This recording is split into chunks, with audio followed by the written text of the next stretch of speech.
তোমরা স্ক্রিন দেখতে পাচ্ছ? স্ক্রিনে মানে প্রণাম মন্ত্রটা দেখতে পাচ্ছ?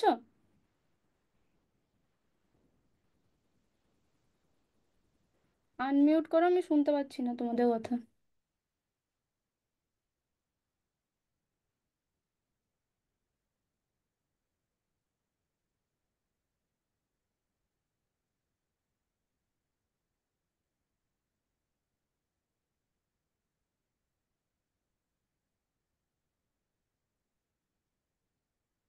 ঠাকুরের প্রণাম মন্ত্রটা তোমরা দেখতে পাচ্ছ স্ক্রিনের ওপরে? হাত তোলো যদি দেখতে পাও।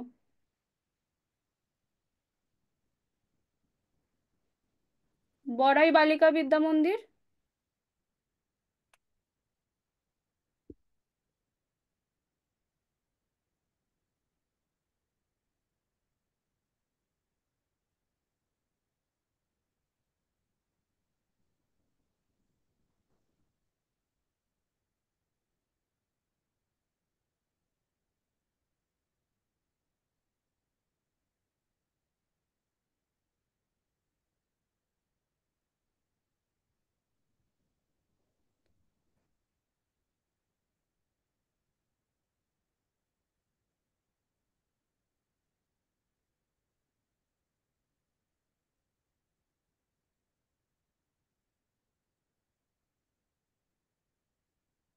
নাও, শুরু করো, হ্যাঁ।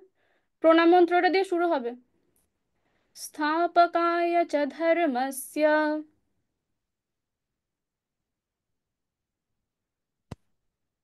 বলো, শোনা যাবে, বলো এবার। বড়াই বালিকা মন্দির কিছু বলছিলে, বলো।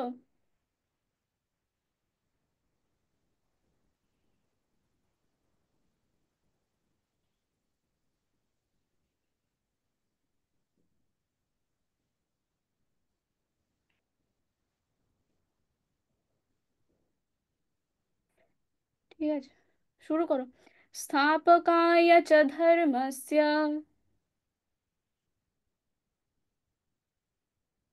सर्वधर्मस्वरूपिणे अवतारवरिष्ठाय रामकृष्णाय ते नमः।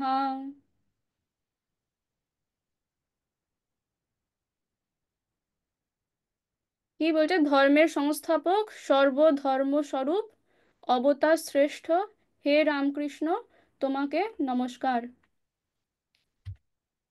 শারদা মায়ের প্রণাম মন্ত্র। यथाग्निर्दाहिका शक्ति रामकृष्णे स्थिता हि या सर्वविद्यास्वरूपान्तां शारदां प्रणमाम्यहम्। কি শুনতে পাচ্ছ? হাত শুনতে পাচ্ছ না? আচ্ছা,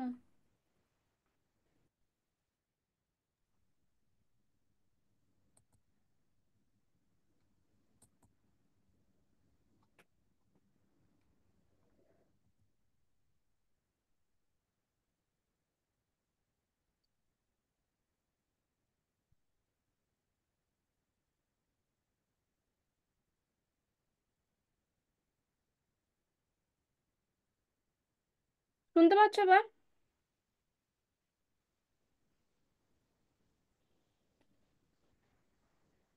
1 মিনিট দাঁড়াও।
হ্যাঁ, সৌম্য তো বলছে ওরা শুনতে পাচ্ছে না বলছে। শুনতে পাচ্ছে না আমার ভয়েস।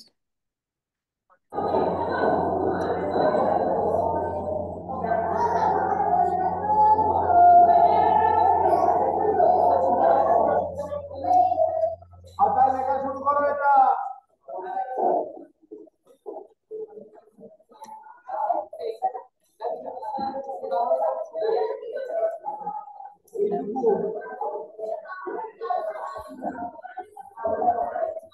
শুনতে পাচ্ছ এবার?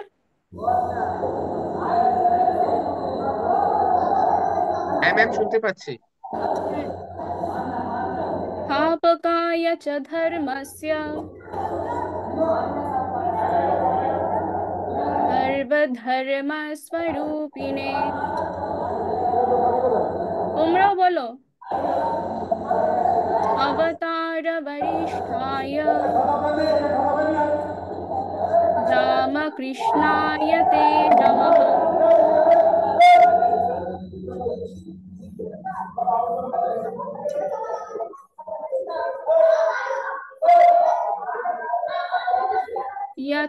यथाग्निर्दाहिका शक्ति অসুবিধা হচ্ছে, শুনতে পাওয়া যাচ্ছে না। रामकृष्णे स्थिता हिया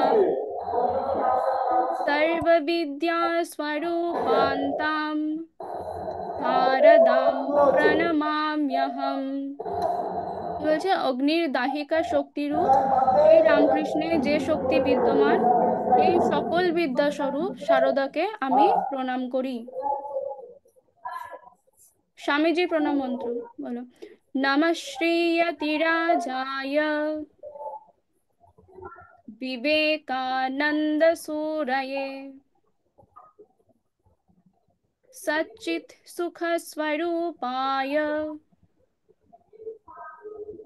स्वामिने আমার কোনো तापहारिणे। কথা শুনতে পাচ্ছি না। শুনতে পাচ্ছ না কি বড়াই বালিকা বিদ্যা মন্দির? তোমাদের তাহলে কিছু সমস্যা হচ্ছে, নাহলে শোনা যাচ্ছে আমার ভয়েস। এবার শোনা বাকিরা শুনতে যাচ্ছে। পাচ্ছ? বাকি স্কুল? ম্যাম এবার শোনা যাচ্ছে। আচ্ছা, ঠিক আছে। কি বলছে? শ্রীমান সন্ন্যাসী রাজ সচ্চিদানন্দ স্বরূপ ত্রিতাপহারী সর্বজ্ঞ স্বামী বিবেকানন্দকে নমস্কার।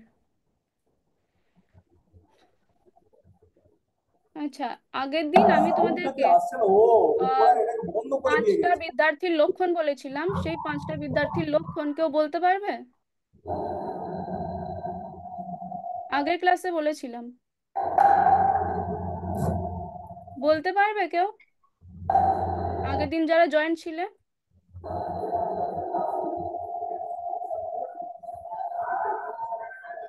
কি বলেছিলাম? যে কাউকে চেষ্টা চেষ্টা থাকতে হবে, ধ্যান থাকতে হবে,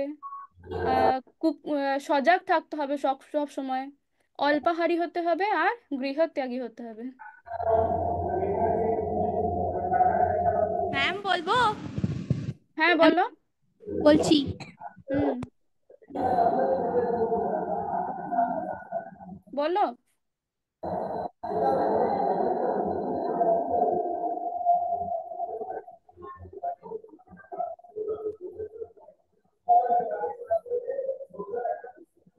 স্বামীজি বলেছেন আমি কোনোদিনও কর্ম হইতে। না, এটা না, আমি জিজ্ঞেস করছিলাম যে আগের দিন আমি তোমাদের বিদ্যার্থীদের পাঁচটা লক্ষণ বলেছিলাম, আর সেই পাঁচটা লক্ষণ কি ছিল? একটা শ্লোক বলেছিলাম। আগের ক্লাসে ছিলাম না। আচ্ছা, অন্য কেউ যারা ছিলে? না ম্যাম, ছিলাম না। ঠিক আছে, আমি বলে দিলাম ওটা। পড়িয়েছিলাম কি, এই দেখো এইটা। काकचेष्टा बकध्यानम श्वान निद्रा तथैव च अल्पाहारी गृहत्यागी विद्यार्थी पंचलक्षणम। বিদ্যার্থীদের পাঁচটা লক্ষণ হচ্ছে কি? চেষ্টা থাকবে, ধ্যান থাকবে, পড়াশোনার প্রতি চেষ্টা থাকবে, ধ্যান থাকবে, সবসময় সজাগ থাকতে হবে, অল্পাহারী হতে হবে আর গৃহত্যাগী হতে হবে। এই শ্লোকটা বলেছিলাম।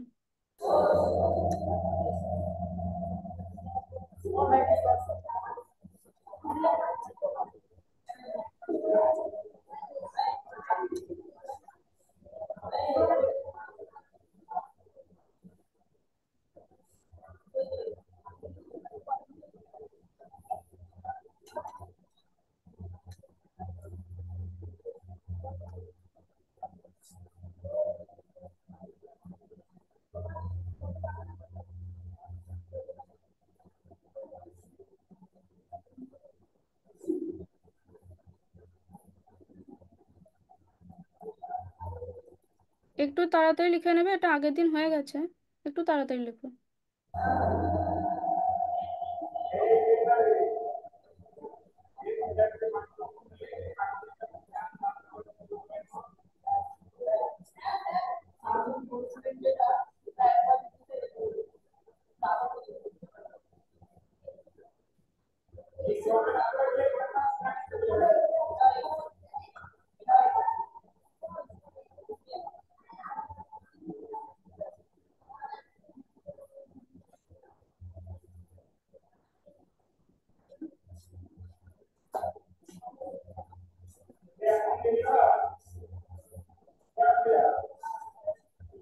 ম্যাম হয়ে গেছে।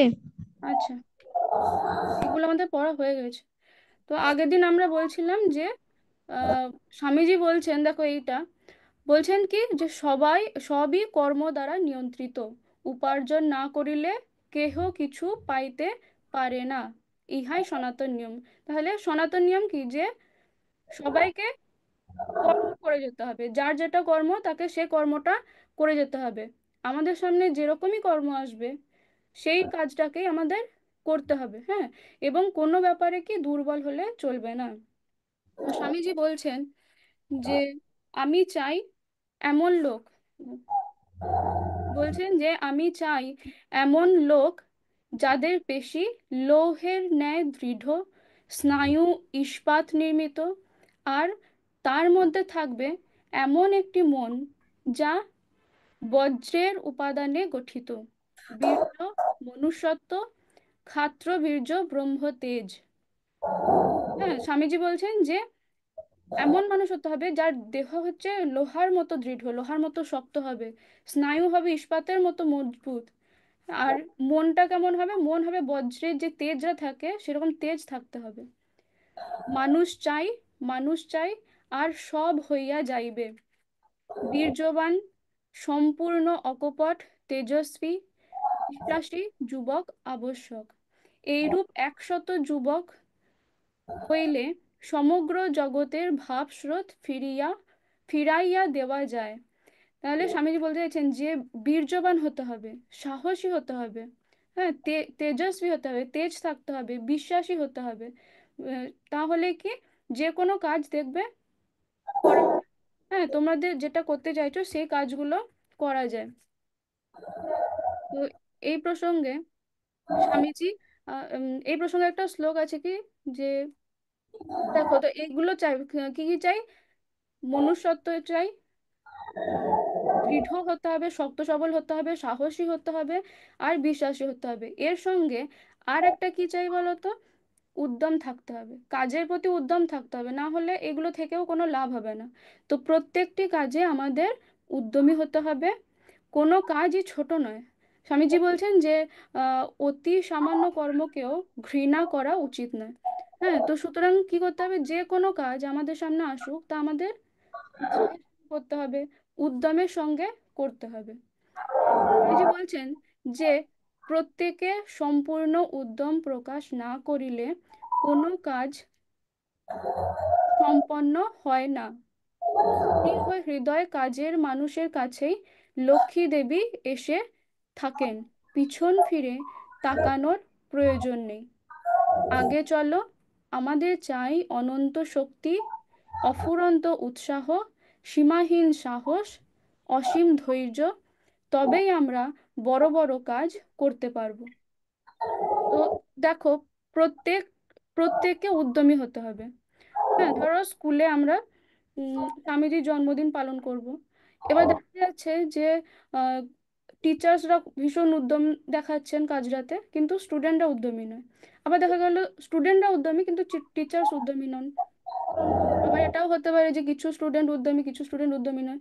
তাহলে কি হবে, ওই কাজটা, স্বামীজি যে জন্মদিন পালন করবো বলে আমরা ভেবেছি, সেই কাজটা কি ভালোভাবে সম্পন্ন হবে? হবে না। যদি একসাথে সবাই মিলে পূর্ণ উদ্যম দিয়ে একটা কাজ করা হয় তাহলে দেখবে সেই কাজটা সহজেই সম্পন্ন হয়ে যাচ্ছে।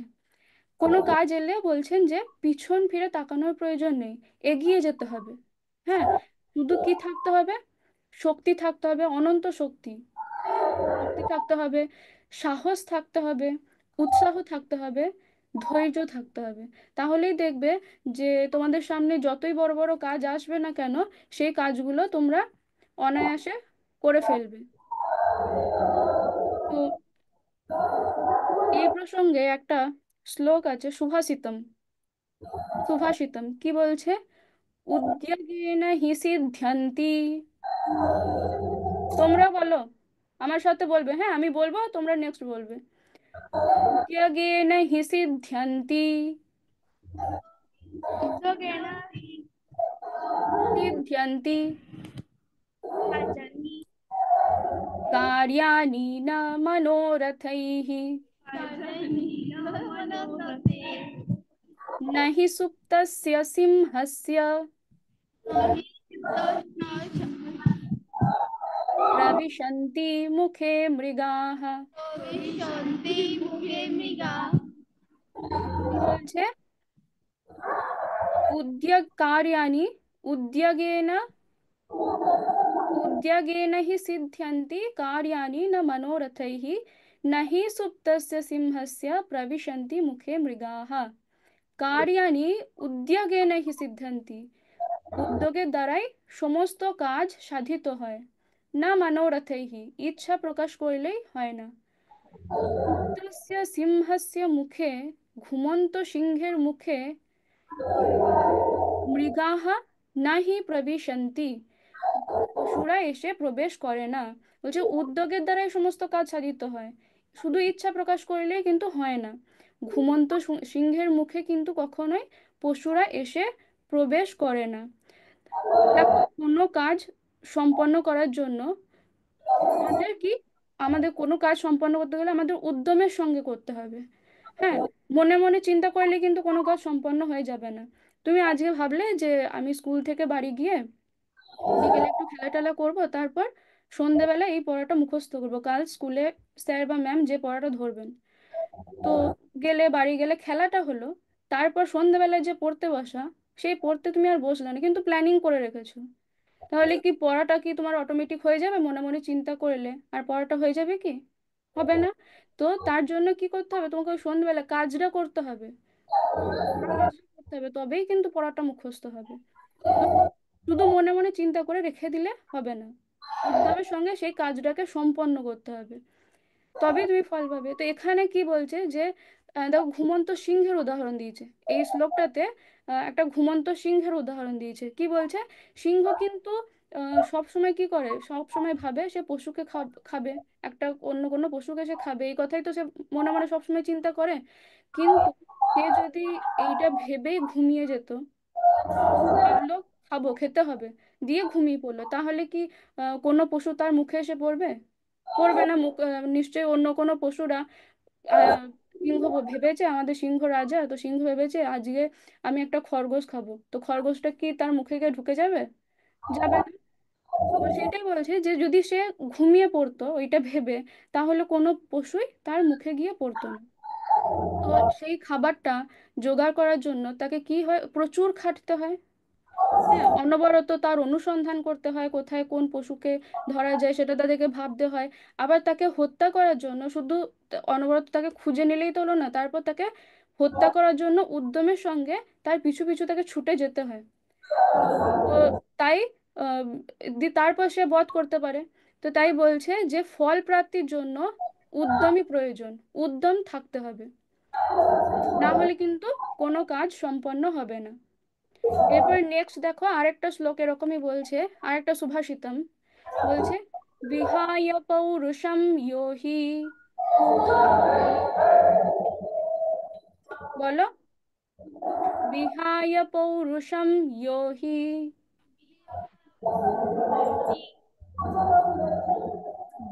দৈবমেবাবলম্বতে দম্পতে প্রাসাদসিংহবৎ তস্য মূর্ধ্নি তিষ্ঠন্তি বায়সাः। কি বলছে? ইহ হি পৌরুষম বিহায়, বীরত্ব, যে বীরত্ব ত্যাগ করে, যে কেবলমাত্র দৈবম এব অবলম্বতে, দেবতার অনুগ্রহের আশায় থাকে, প্রাসাদ সিংহবৎ, প্রাসাদে অবস্থিত সিংহের মতো, তস্য মূর্ধ্নি, তার মাথায়, মূর্ধ্নি মানে হচ্ছে মাথা, তার মাথায় বায়সাহা তিষ্ঠন্তি। বায়সাহা মানে, বায়স মানে হচ্ছে কাক, সংস্কৃত বায়স বলে। তো বায়সাহা তিষ্ঠন্তি, কাক এসে বসে। তো বীরত্ব ত্যাগ করে যে কেবলমাত্র দেবতার অনুগ্রহের আশায় থাকে, প্রাসাদে অবস্থিত সিংহের মতো তার মাথায় কাক এসে বসে। দেখো, কোনো কাজ সম্পন্ন করার জন্য অবশ্যই দৈব সাহায্যের দরকার। আমি কখনো বলবো না যে দৈব সাহায্যের দরকার নেই। দেখবে যখন তোমরা নতুন সাইকেল চালাতে শিখবে, তোমরা জানো বাবা বললো যে হ্যাঁ সাইকেলটা আমি ধরে আছি, তুই চালা। দেখবে তোমার তখন মনে কি হবে যে হ্যাঁ বাবা তো সাইকেলটা ধরে আছে, তুমি খানিকটা এগিয়ে যাবে। কিন্তু যখন মনে মনে চিন্তা করবে যে বাবা ধরে আছে, তো দেখবে অটোমেটিক সাইকেল থেকে পড়ে যাচ্ছ। আমাদের দৈব শক্তিটা হচ্ছে খানিকটা সেরকম একটা পাওয়ার, আমাদের সঙ্গে ওটা থাকা দরকার। কিন্তু সেটা হচ্ছে গৌণ। আসলটা কি, মুখ্য কি, পৌরুষম। পৌরুষম মানে হচ্ছে বীরত্ব। বীরত্ব ছাড়া কিন্তু কোনো কাজ সম্পন্ন নয়। ওখানে দেখো বাবা সাইকেলটা ধরে আছে কিন্তু চালাচ্ছ কে? তুমি চালাচ্ছ, চালিয়ে গেলে। এখানেও তেমনি, হ্যাঁ দেবতা আমাদের মাথার উপর আছেন ঠিক আছে, কিন্তু তোমার বীরত্বটা তোমাকেই দেখাতে হবে। পরীক্ষার খাতায় তুমি যদি ভেবে বসে থাকো যে ভগবান এসে লিখে দিয়ে যাবেন, ঠাকুরকে অনেক ডেকে পরীক্ষা দিতে এলে, দিয়ে তুমি পেন আর খাতা নিয়ে বসে রইলে, তো ভগবান এসে লিখে দিয়ে যাবে? যাবে না। লেখাটা তোমাকেই লিখতে হবে, তার জন্য আগে পড়া মুখস্থটা তোমাকেই করতে হবে। তো সেটাই বলছে যে বীরত্ব পরিত্যাগ করে কেবলমাত্র দেবতার সাহায্যের আশায় আশা করে থাকলে তার অবস্থা কি হয়, এই প্রাসাদে অবস্থিত সিংহ মূর্তির মতো হয়।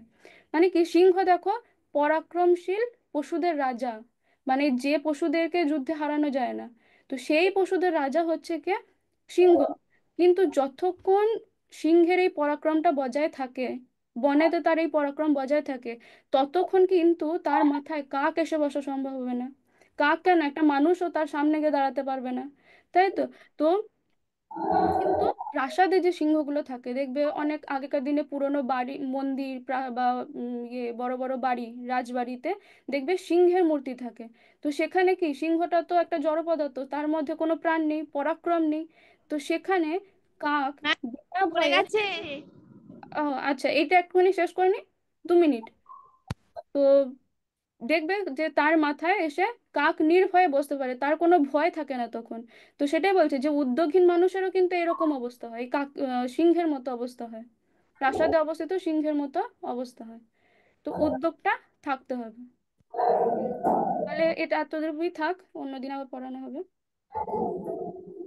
ওম শান্তি শান্তি শান্তি। হরি ওম তৎসৎ। শ্রীরামকৃষ্ণার্পণমস্তু। ঠিক আছে, তোমরা চ্যাট বক্সে সব অ্যাটেন্ডেন্স গুলো দিয়ে দিও, হ্যাঁ।